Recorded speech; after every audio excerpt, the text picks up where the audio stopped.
Welcome back, Physionotes GKG. Today we are delving into the intriguing topic of vertebral column in biomechanics. Let's unravel the complicatives, these topics and explain in details.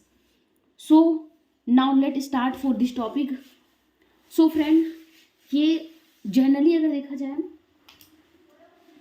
So let start this topic vertebral column. तो सबसे पहले हम देखेंगे biomechanics में vertebral column का structure. Okay, ना firstly we study the structure of vertebral column. ये हम देखेंगे स्ट्रक्चर, उसके बाद हम फंक्शन देखेंगे। तो स्ट्रक्चर में क्या है कि हमारा जो वर्टिब्रल कॉलम होता है वो एक कर्व लाइक स्ट्रक्चर होता है। ओके, वर्टिब्रल कॉलम किस टाइप का स्ट्रक्चर है? कर्व लाइक स्ट्रक्चर है। It is composed of 33 vertebra. इसमें क्या होता है आपका, जनरली 33 वर्टिब्रा होते हैं एंड 23 इंटरवर्टिब्रल डिस्क प्रेजेंट होता है। ओके, अगर ओवरऑल देखा जाए तो जो वर्टिब्रल कॉलम है उसको 5 रीजन में डिवाइड किया गया है। सबसे पहला है आपका सर्वाइकल रीजन, दूसरा है आपका thoracic region of vertebra, lumbar region of vertebra, sacral region of vertebra and coccygeal region of vertebra. So हमने स्ट्रक्चर में क्या क्या देखा कि जो वर्टिब्रल कॉलम है उसका जो शेप होता है वो कर्व लाइक होता है। इसमें 33 वर्टिब्रा होते हैं, 23 इंटरवर्टिब्रल डिस्क प्रेजेंट होते हैं ओवरऑल देखा जाए तो। और इसको 5 रीजन में डिवाइड किया गया है आपका cervical, thoracic, lumbar and sacral, coccygeal region. अब हम थोड़ा डायग्राम से समझते हैं। जैसे कि आप डायग्राम से समझने की कोशिश करते हैं कि वर्टिब्रल कॉलम कैसा दिखता है। जैसे कि आप देख सकते हैं इस डायग्राम में जो हमारा वर्टिब्रल कॉलम है वो कर्व लाइक स्ट्रक्चर का है और टोटल इसमें हम कंपोजिशन देखें तो आपका 33 वर्टिब्रा है और इसके बीच आपका जो है वो डिस्क जो है वो 23 डिस्क प्रेजेंट है। ओके, तो ओवरऑल जो वर्टिब्रल कॉलम था उसको 5 रीजन में डिवाइड किया गया था, जिसमें पहला आपका क्या था, सर्वाइकल, दूसरा आपका था थॉरेसिस रीजन एंड तीसरा क्या था, lumbar region, then sacral and coccygeal. क्या है कि हमारा जो वर्टिब्रल कॉलम होता है वो क्या होता है आपका, सर्वाइकल से लेकर के लंबर रीजन तक उसका साइज जो है वो इंक्रीज होता है।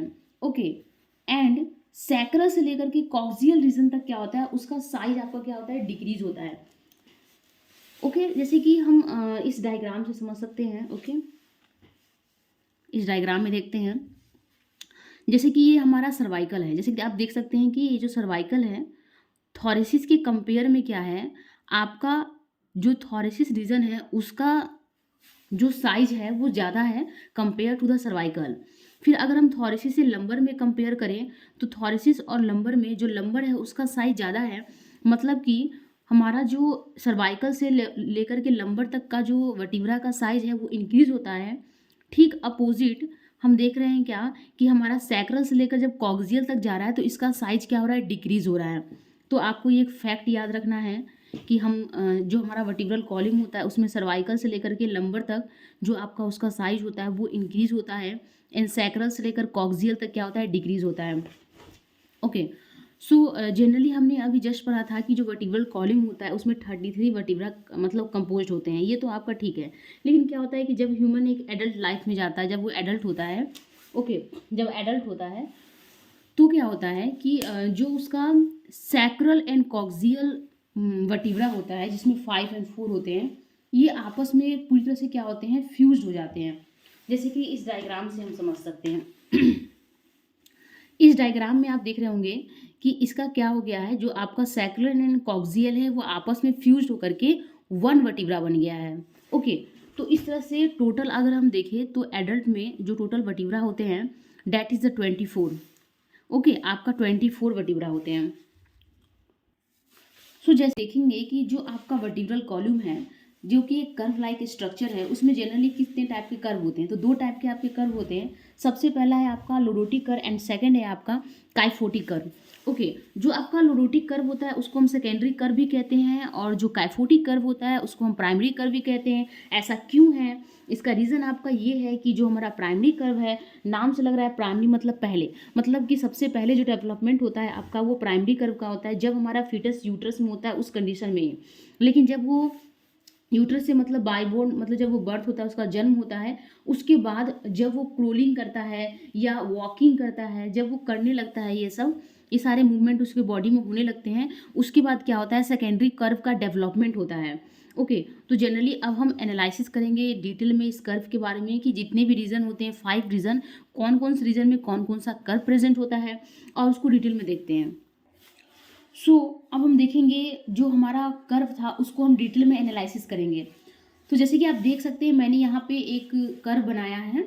ओके, ये पूरा हमारा क्या है, वर्टिब्रल कॉलम का कर्व है। ये हमारा कौन सा रीजन है, that is the cervical region. ये हमारा थॉरेसिस रीजन है जिसमें आपका 12 होता है। ये आपका लंबर रीजन है एंड ये हमारा कॉक्सियल एंड सैक्रल रीजन है। ओके, सो अगर हम बात करें लोरोटिक जो आपका रीजन होता है उसमें कौन सा कर्व मिलेगा, तो हमको आपका जो सर्वाइकल रीजन होता है उसमें कौन सा कर्व मिलेगा, तो उसमें आपका लोरोटिक कर्व होगा। जो थॉरेसिस रीजन होगा उसमें आपको काइफोटिक कर्व मिलेगा। जो लंबर रीजन होगा उसमें आपको लोरोटिक कर्व मिलेगा एंड सैक्रन एंड कॉक्सियल दोनों रीजन में आपको काइफोटिक कर्व देखने को मिलेगा। सो आई होप कि आप ये समझ गए होंगे कि जितने भी रीजन होते हैं वहाँ पे कौन कौन से कर्व प्रेजेंट होंगे। ओके, अब हम देखेंगे कि इस ये जो कर्व है उसका एंटीरियरली स्ट्रक्चर कैसा होता है एंड पोस्टीरियरली स्ट्रक्चर कैसा होता है। सो आपको एक बात याद रखना है कि जो भी अगर कोई ऐसा स्ट्रक्चर है जो कि बाहर की ओर है, जैसे कि आप मान सकते हैं ये मेरा मुक्का है। ओके, तो ये जो मुक्का बाहर की ओर है, ओके, ये जो बाहर की ओर है ये आपका क्या है, कॉन्वेक्स है। और जो ये धांसा है मतलब अंडर की ओर डीप की ओर गया है, डैट इज द कॉनकेव। ये कॉन्वेक्स एंड कॉनकेव जो कि हम बहुत पहले से पढ़ते आ रहे हैं। सो अगर हम यहाँ पे आप खुद एनालिसिस कर सकते हैं कि ये जो कर्व आप देख रहे हैं लोरोटिक कर्व, अगर हमने एक कर्व को एनालिसिस कर लिया तो आपका जितने भी रीजन में वो कर्व प्रेजेंट है उसका सेम क्या होगा, फीचर रहेगा। सो अगर हम पहला देखें आपका सर्वाइकल रीजन का कर्व जो कि हमारा लोरोटिक कर्व है, उसका अगर हम एंटीरियरली देखें, ये आपका एंटीरियर है, ये पोस्टीरियर है। ओके, एंटीरियरली ये है, ये पोस्टीरियरली है। तो अगर हम उसका एंटीरियर देखें तो उसका शेप कैसा है, आपका उभरा टाइप का, इस लाइक दिस। तो ये आपका हम बोल सकते हैं कि जो लोरोटिक कर्व जितने भी यहाँ प्रेजेंट है जो कि आपका सर्वाइकल एंड लंबर रीजन में है, उसका जो एंटीरियर होगा फीचर डेट इज द क्या होगा, कॉन्वेक्सिटी, मतलब वो कॉन्वेक्स होगा। उसके ठीक अपोजिट आप पोस्टीरियर फीचर देख सकते हैं कि गड्ढा जैसा है, मतलब धंसा हुआ है अंदर से, तो इसलिए हम बोल सकते हैं कि पोस्टीरियर ही क्या होगा, कॉनकैविटी। तो ये दो फीचर आपको याद रखने हैं लोरोटिक कर्व के। उसके ठीक अपोजिट हम काइफोटिक देख रहे हैं, तो काइफोटिक का हम एंटीरियरली क्या देख रहे हैं, अंदर की ओर है, मतलब कॉनकेविटी है, एंड पोस्टीरियरली क्या है, कॉन्वेक्सिटी है।